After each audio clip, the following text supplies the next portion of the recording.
tayo magtutay ng food. Bago lang ha. So, bukas guys, may parcel ako.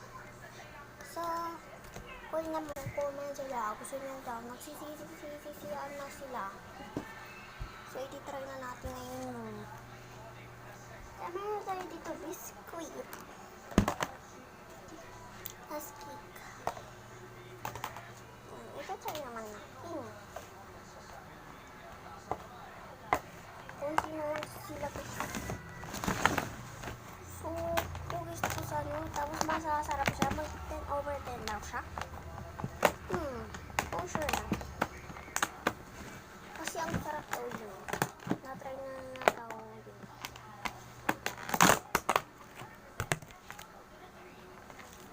Yan, tapos hatiin natin. Umaga. Sis lang muna. Try muna natin siya guys, bago natin siya buuin. Baka kasi natin mauubos. Oh my goodness. Ayan na sila mga beshi.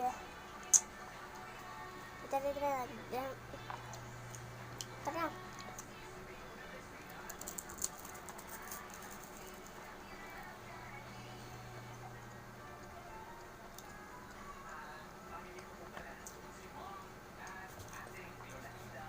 Totoo nga mga besh.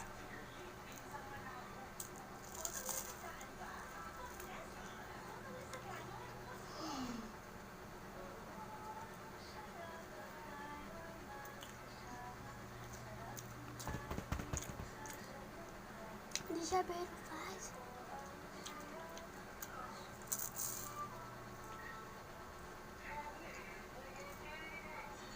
Ang sarap nga.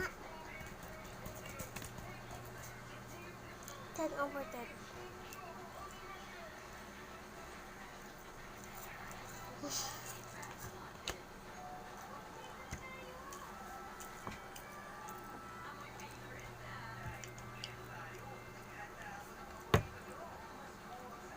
Sarap na mga besh. So, dapat 10/10 pa sa akin. Sarap.